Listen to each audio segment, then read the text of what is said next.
So what you don't want to do is, good job, Colton. You're doing really good. Your fur looks good today. It's nice outside. Later we can do this. Later we can do that. The dog next door doesn't like you. The other dog does. What do you think about this? I mean, like, hey, I'm talking to you. Do you understand me?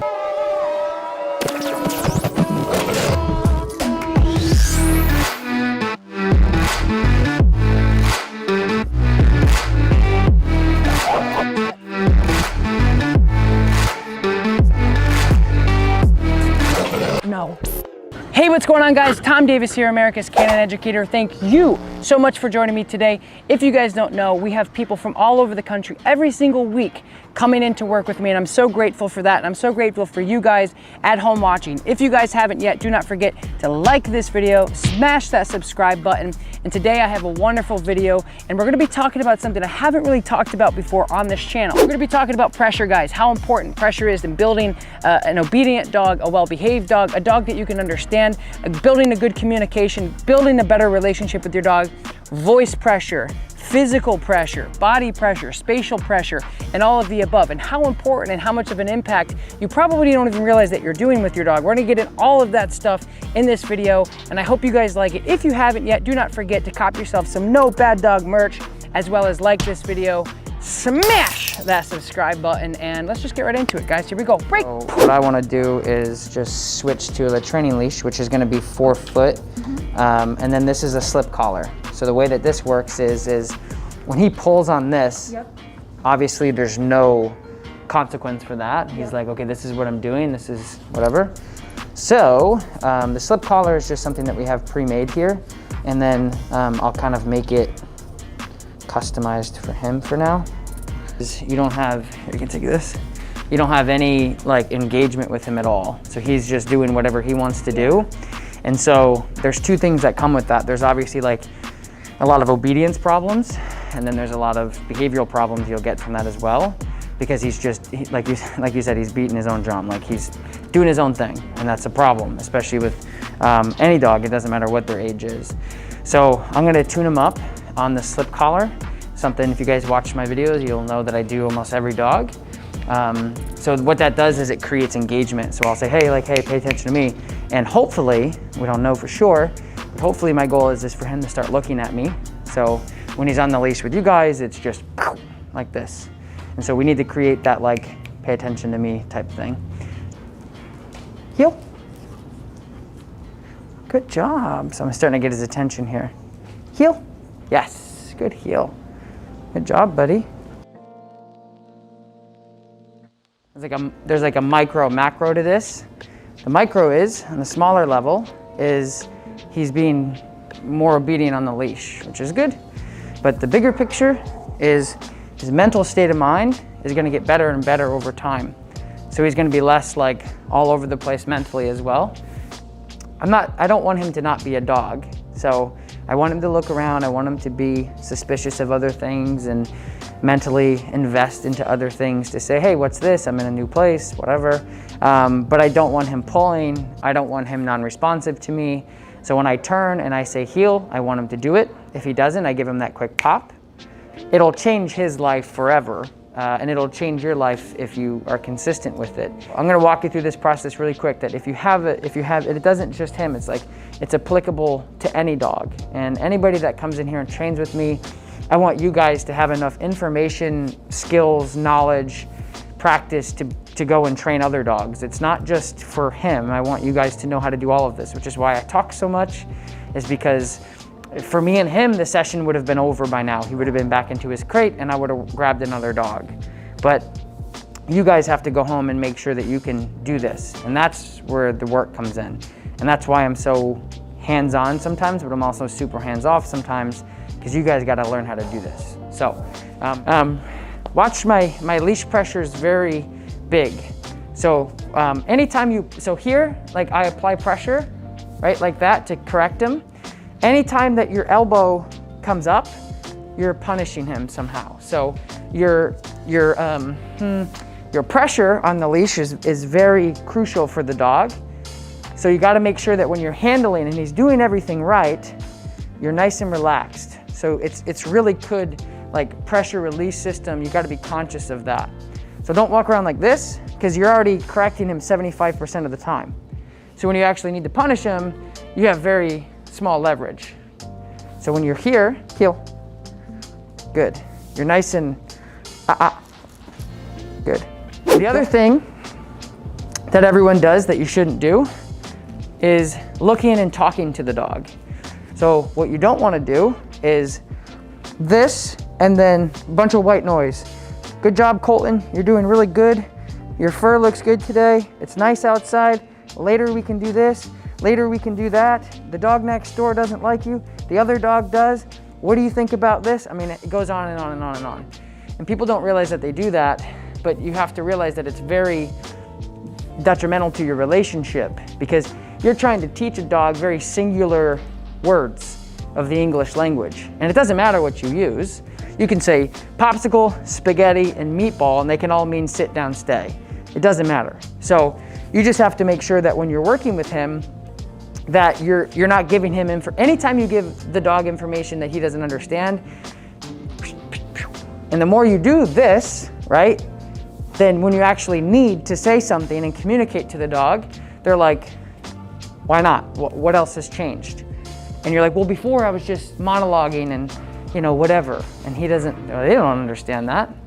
So when you're walking with him, you're just Colton heel, and that's it. So don't give him any white noise, because we stop, Colton, sit. A little pressure up, good. He's looking for food, that's why he did that. So I asked him to sit, he looked at my hand, he's like, what are you gonna give me? And I'm like, nothing. He's like, well, this sucks. I'm like, I don't care. So we went through that whole process really quickly. Does that make sense? Yes. Okay, so when you're working with him, yeah, good question. Yes, it does. Yeah. So when I'm handling him, typically what I'll do is I'll ask him to do it first, because it looks like he's kind of got that pre-existing sit. He kind of knows that. So I asked him to sit, and if he doesn't, I'll go pressure up. Now the first time I corrected him, I did pressure, and then pretty much every other time I've asked him to sit after that, he's been okay with it.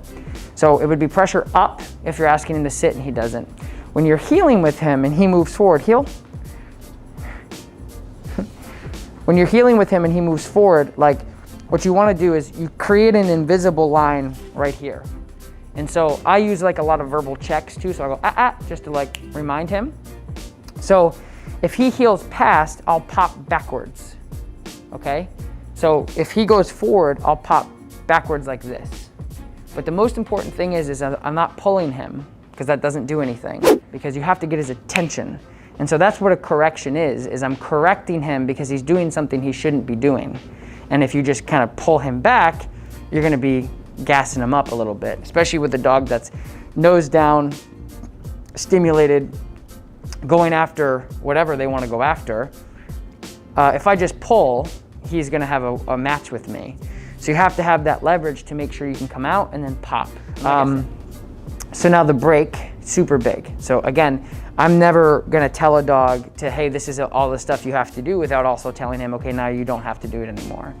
It's just like with kids, it's just like with people. It's like you show up to work, hey, I want you here at 8. And you're like, okay, when do I leave?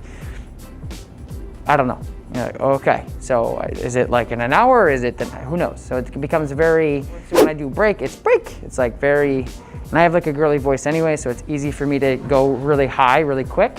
And then I also like relieve myself from him. So I'm not next to him anymore, I go break.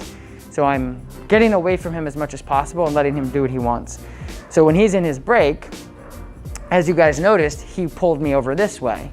I don't care, because I told him he can break. And that's the beauty of making sure we teach a dog how to heel and break and all that stuff. So right now he's on his break. So I don't care if he's sniffing the cot and doing whatever he wants to do. But when I'm ready to ask him to do something again, I'll say his name to register, like, hey, I'm about to ask you to do something. And then I'll tell him what to do. And then release your pressure just a little bit, nice and relaxed. Feel your right arm is like nice and relaxed. Yep, there you go.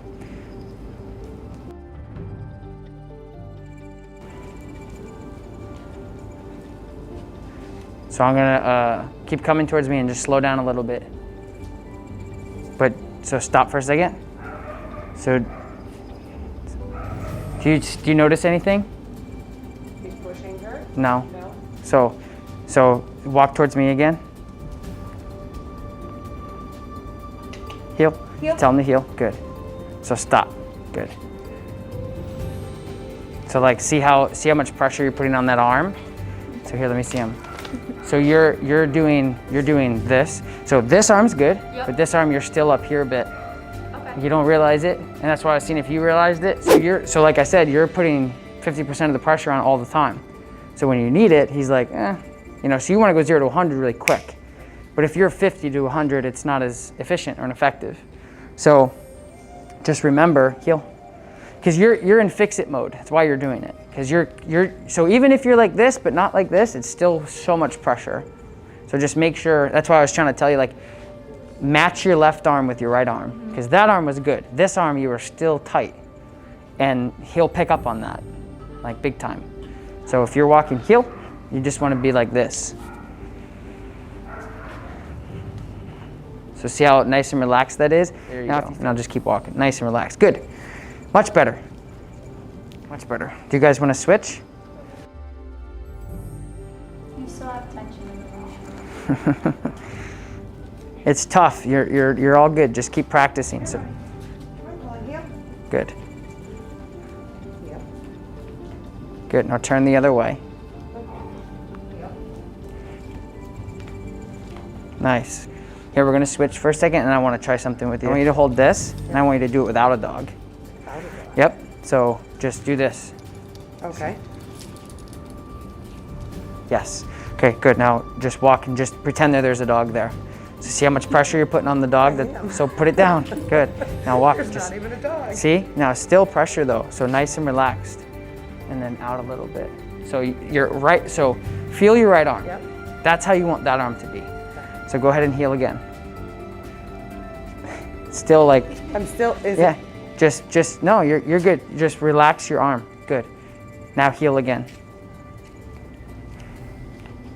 There's still pressure. Forget that you're even holding the leash. Yeah. Just put your arm down. There you go. There you go. That's it. That's it. Just nice and relaxed. Like pretend that doesn't exist. And then just stop. Good. Now put this on the floor so you can feel that drag. Yep. And now do it again. It's better.